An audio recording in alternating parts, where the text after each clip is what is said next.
City centre bus stand থেকে কবিগুরু junction পর্যন্ত 4 লেনের রাস্তার কাজের সূচনা হলো। পাশাপাশি বিধাননগরের ইমন কল্যাণ সরণির রাস্তা প্রায় 10 কোটি টাকা ব্যয় করে হতে চলেছে। দুর্গাপুর সিনেমার সামনে এই রাস্তার কাজের সূচনা করলেন রাজ্যের পঞ্চায়েত, গ্রামোন্নয়ন ও সমবায় মন্ত্রী প্রদীপ মজুমদার, আসানসোল দুর্গাপুর উন্নয়ন পর্ষদের চেয়ারম্যান কবি দত্ত। আসানসোল দুর্গাপুর উন্নয়ন পর্ষদের চেয়ারম্যান কবি দত্ত বলেন, দুর্ঘটনা প্রায়শই ঘটে, যানজটের সৃষ্টি হয় এই রাস্তাগুলিতে। সেই সমস্যার সম্মুখীন যাতে সাধারণ মানুষকে পড়তে না হয়, সেই জন্যই দুটি রাস্তা চওড়া হতে চলেছে। এতে করে উপকৃত হবেন মানুষজন। আজ থেকে অনেকদিন আগে আমরা প্রথম শুরু করে দিয়েছি।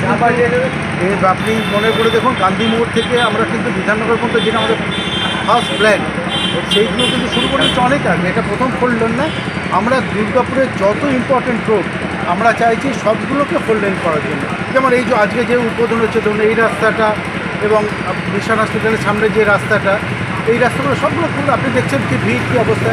এগুলো সব আমরা 4 লেন শুধু না, আমরা 4 লেনই করছি, সাফিসিয়েন্ট পার্কিংয়ের ব্যবস্থা করছি।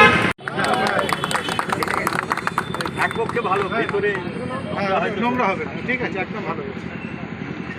14 বছর ধরে যে আর্থসামাজিক উন্নয়ন রাজ্যের মানুষ অনুভূত করেছেন এবং তার যে প্রভাব পরিলক্ষিত হচ্ছে, তাতে যানবাহন বেড়েছে। ব্যক্তি মালিকানায় অনেকের 4 চাকা 2 চাকা তো বটেই, দুর্গাপুরে তার সংখ্যা প্রতিনিয়ত বাড়ছে। তার সঙ্গে সঙ্গে ক্রয় ক্ষমতা বৃদ্ধির সঙ্গে অনেকে অনেক জায়গায় পসরা নিয়ে বসে পড়ছে। এর ফলে রাস্তার এমনি প্রয়োজনে যে চওড়া হওয়া দরকার ছিল, তা হয়তো আগে করলে আরও ভালো হতো। এখন প্রয়োজনটা নিত্য আমরা অনুভব করি।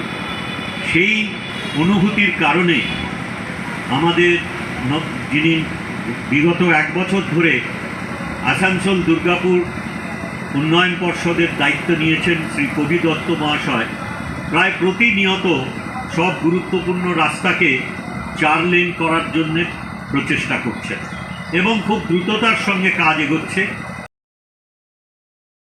সনাতন গড়াই, 99 নিউজ বাংলা, দুর্গাপুর।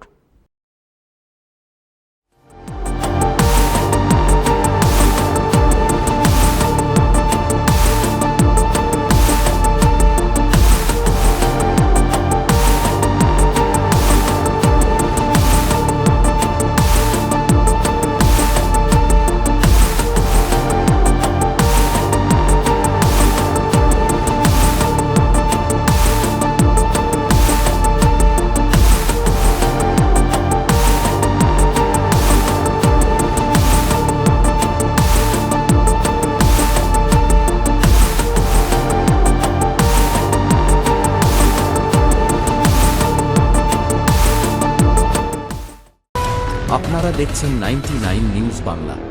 বদলাবো আমরা।